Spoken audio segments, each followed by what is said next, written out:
What is up, geekers and fellow Wheel of Time lovers? I hope you guys are enjoying the episode so far. Today is the review for episode 6. It is quite early in the morning. My hair is a little disheveled, and I'm not even going to fix it. But before we proceed with the review, first off, episode 5 didn't get as many views as episode 6. I don't know why. It's quite alright, actually. It doesn't bother me. I just got to figure out what I did wrong in episode 5 review. So, today's episode 6. If you do enjoy my content, please hit that like and subscribe button. I know it's annoying. Every YouTuber says this, but it's the only way I can get a bit of views out, and I want to share my content with the awesome Wheel of Time group. You guys are an amazing fan base, an amazing fandom, an amazing community. So let's get the word out. And without further ado, we're going to get right into the episode right after this intro. So if you guys don't mind, stick around. We'll be right back.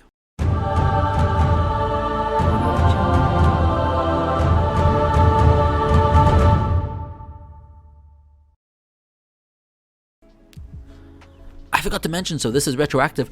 Spoilers ahead. Spoilers from book 1 to book 14 potentially. I think, yes, there is one spoiler for book 14 or 13. But spoilers for the show, for the books. So if you haven't watched the books or you don't want to know anything, you can skip it. But there are spoilers. This is a spoiler review, especially for the episode, with a few mentions of future things. So just be noted. And I do say when the spoilers coming up for future things that isn't in the episode. So you can always just skip it. Anyways, now, actually, we just watched the intro. So now we're going to go right into the episode starting now. And we are back, and oh my goodness, episode 6. Quite a bit to talk about. A lot of WTF. I'm going to try not to swear, but a lot of WTF moments. All in all, the episode was really good. I got to say, I got to give it to it. It was a really good episode. I have nothing against it. But a lot of WTF moments that I'm just like, why, or what the freak, and you know, what the fudge, and what the knuckle bug, and why. And we're gonna get through all that. Yesterday I was supposed to do 3 watch parties, and I only ended up doing 1 because I was so emotionally conflicted with the episode. I had to figure it out. So we're gonna get into it. We're gonna go one step at a time. As usual, the episodes will always be between 10 to 15 minutes. But to be honest, not a bad episode this time around. Okay, so to start off, the Siwon intro was good. You know, we get to see your father, you know, the as smart as a pike and as tough as the current. I like that, you know, queen of the river, or yeah, the river queen, or whatever they were calling her. That's fine.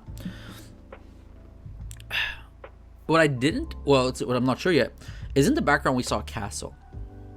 And at first I was like, oh, okay, she's not from Tyr. But then they say, you know, you got to be careful in Tyr. And I was like, oh. So then, if that's the castle of Tyr, then no stone of Tyr? Which is kind of disappointing. Like, I want to see the stone of Tyr. I want to see that. Oh man, like I want to see the stone of Tyr. Like, why would you take that out? That was a bit odd for me. I was not 100% like certain with it. I was like, why would you do that? You know, the stone of Tyr. Come on.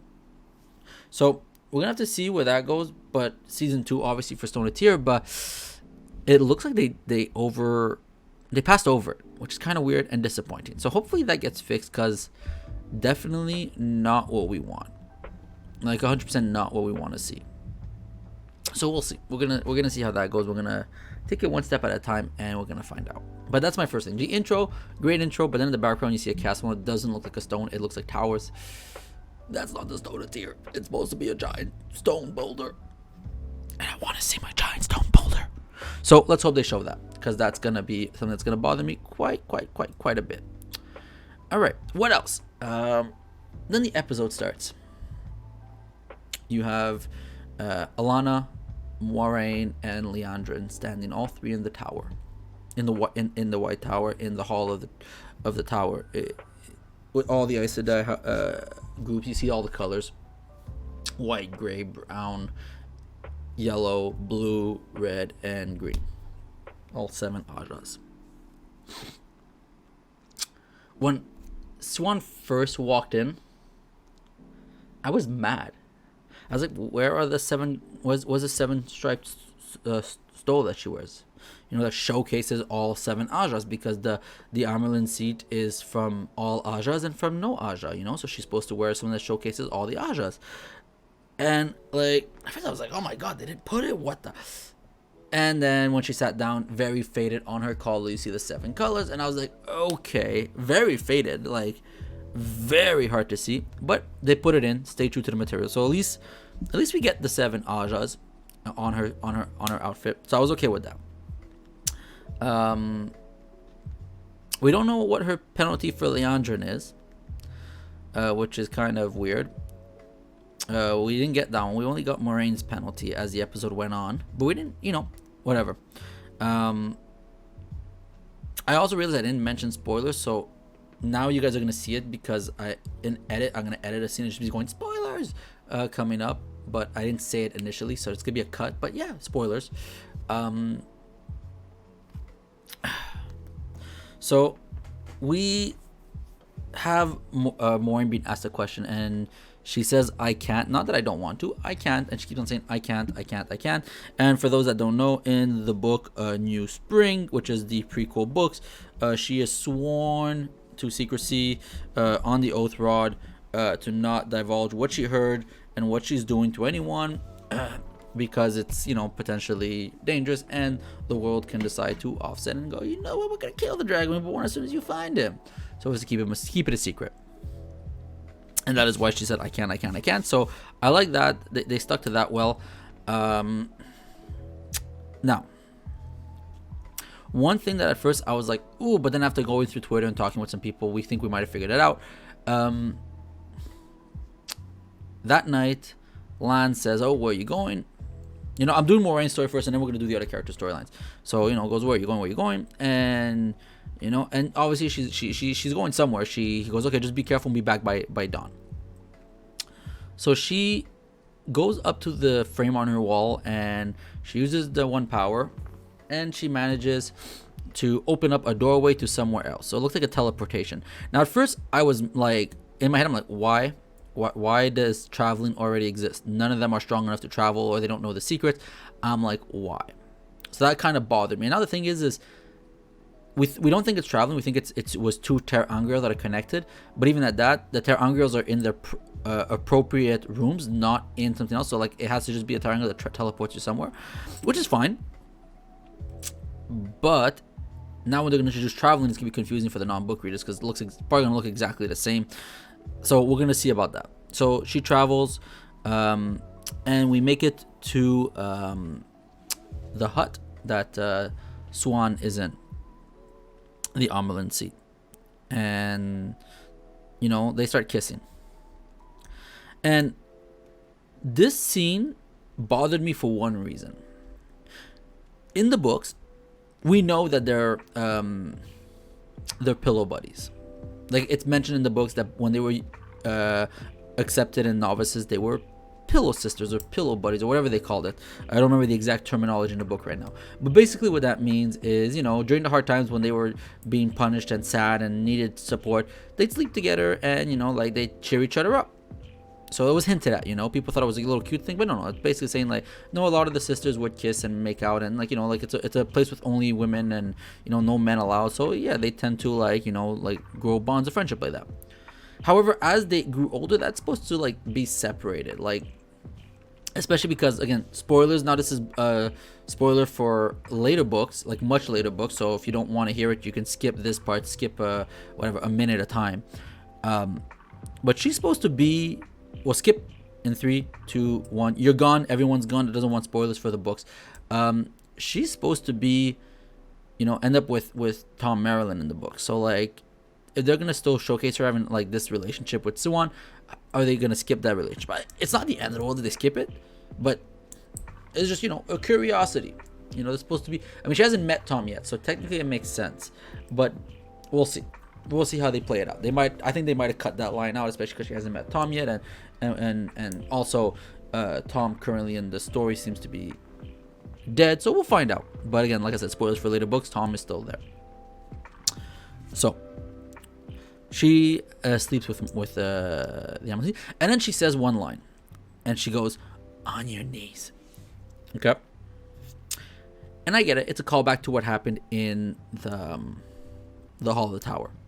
But you know why it bothers me?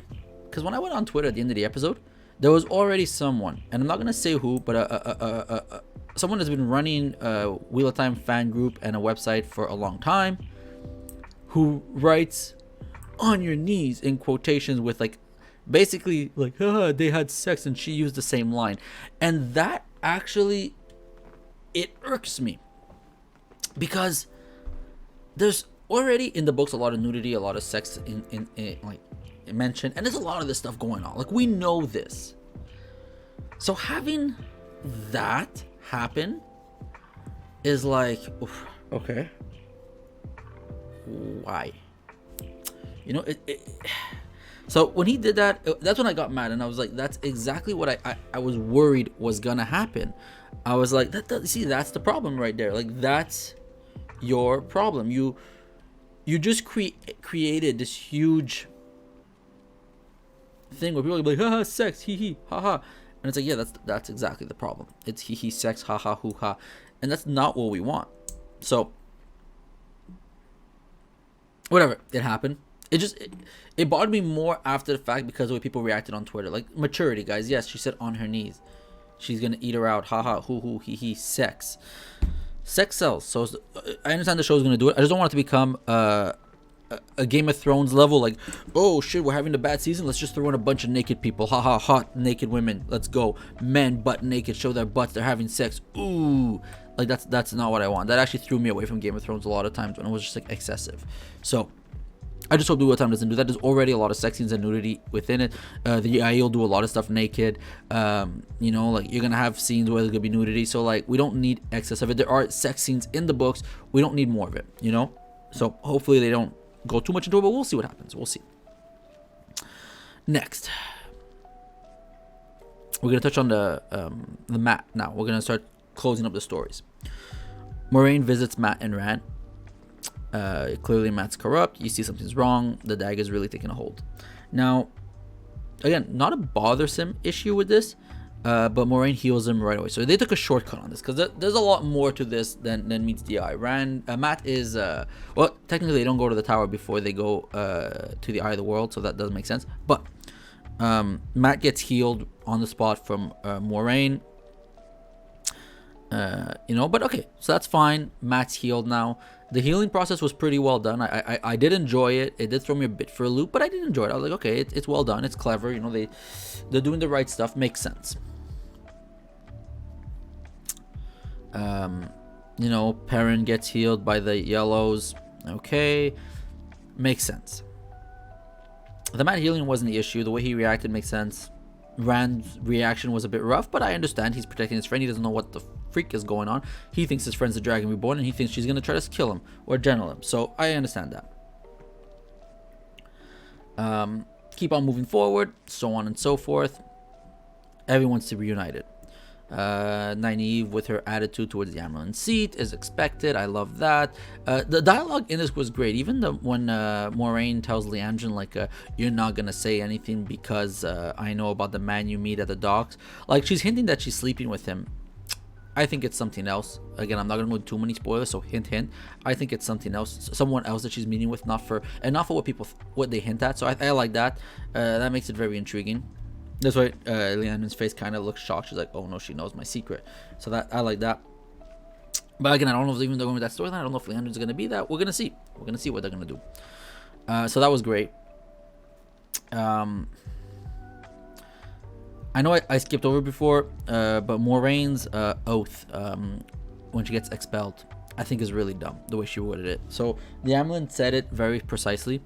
She legit said, she goes, you will only become, you will respect the Amaryllis orders and only return one, like when she calls, as in the Amaryllis. And then she's like, I'm gonna respect what Suan said, and I'm only gonna return one Suan calls me. Guys, I know my video froze. I really hope that doesn't freeze on the video itself, because I'm gonna be really mad. I think it did though. I think there's something wrong with my computer. Oh god damn it. Okay, there we go. So you know, like, when she said it that way, like basically she's saying like she's only returning Suan calls her, and we know in the books, hint hint, Suan doesn't last forever, and it's normal, like it's a position that, and they already were hinting that she's losing power and control, so I'm kind of worried about that. So we're gonna have to see how that plays out in the second season, but it is worrisome. It may cost them, and the wording is a bit troublesome, but whatever, she did what she did. So that leads us all to them heading towards the Waygate. Now, when they first showcased the Waygate, I was a bit like when they were doing the promotion, but I was like, whatever, it's a change, could be good, could be interesting. Now that I saw why they did the change, this is my biggest crux of this episode, was the Waygate, the whole Waygate situation. I have a lot of WTFs. One of the biggest WTFs is in this situation, and it's not the Waygate itself. So the Waygate changed. It used to be like these little doors that you can walk in. It was a bit taller than a man, so you can get in. They were in basements and stuff. This is way too huge. Like, you're not gonna find a Waygate in a basement. But whatever. That's not the problem. That's fine. There's no leaf to open it. So in the books, it's a leaf. You pull it off. You replace it. It opens the door. It's easy, and then you can seal it that way. Now there's no sealant, but the difference is now it's only people that use the magic that can use it. But you see, that's the problem.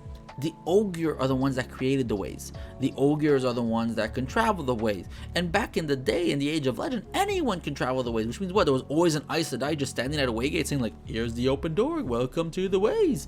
Like, I don't think so. That doesn't mean that. You're complicating the lore. And that's where I'm like, I was a lot more angsty yesterday. At the end of this video, I'm gonna put like I'm gonna try to put a few clips, but probably not. I'm probably gonna post my clips on TikTok just so you guys can laugh. So yeah, check out TikTok over the next couple of days. You're gonna see my raw reaction to it all. What a day, what a time. So it definitely did bother me though. So that was something that like threw me, definitely for a wild one. But all in all, that was fine. It didn't bother me overly much until, and goddamn, Matt decides not to go through. That's not Matt's character, and I get it. I think it's because of the casting situation and the fact that Barney is no longer in it. But the actor is no longer in the show. But man, they should have had him follow and then just have him always in the background and just there though. Because now there's a key part of him. There's a huge key thing of him that's at the Eye of the World where they're going. And if he's not there, like, who's going to take it? Who are they going to give it to? And that's my thing. Like, now they're going to really change. They're going to give it to someone else and it's not going to make sense. And I'm kind of about it. So we're definitely going to have to see. We're going to have to see what plays out. But I think Matt will go through, or he'll have to get there somehow. But apparently he's in episode 8, so we're gonna see what it plays out. Unless he rides there, which is gonna take him forever, which is why he's not in episode 7. But we will see. We'll see what it gives. We don't know. So that was a WTF moment, was Matt not going through, which is not characteristic of him. So we'll see. We'll see. They did skip through the healing part, and his actor's not gonna be in the show anymore. It's a new actor after season 2, so we'll see how that plays out. We'll see. Now, all in all, the episode's a 10 on 10. I enjoyed it. I know people were attacking. I just found out that people were attacking Brandon Sanderson because they didn't like the episode. I thought the episode was great. There's nothing wrong with the episode. There was a few what the hell moments, WTF moments, but nothing wrong. And yeah, my two biggest WTFs are WTF Matt and WTF Moraine, and that's why the episode's gonna be called WTF M&M. And people can take what they want from that. But WTF Matt, WTF Moraine, what the hell? But one thing that I'm gotta say is Logan Ablar is his speech at the beginning, about how the Aes Sedai are weak, and then he goes like from that like bravado speech to just kill me, and he's freaking out. I was like, chills, honest chills. The episode's great. So that's my review. I think it was a great episode. I hope you guys enjoyed it. There are always spoilers in these reviews. I can't wait. 2 more episodes left. Episode 7, episode 8. Episode 7 next week is I'm gonna be hard. I have a office Christmas party next week, but I will try to watch the episode when I get back with you guys. If not, I will watch the episode by myself, and I'll still post my review, but I'll try to host a watch party. I promise you I will try. Same concept for the 23rd of December. But I'll do what I can. Check out my YouTube video at Geeking Comfortably. Check out my Instagram, my Twitter, my Twitch. My TikTok is also Geeking Comfortably, so you can easily find it. But check it out, guys. I'm going to post my rant of yesterday on TikTok in different segments. If you guys want to see me really go haywire, it was pretty funny. I'll admit it. I rethought about what I was saying. I was like, Jesus, yeah, I really blew the casket there. So thank you for stopping by, guys. I'm going to edit this video now and post it so it's up at 11 a.m. Have a good one. Take care. Good night, good day, good morning, depending when you watch it. And we'll see you all next week for episode 7.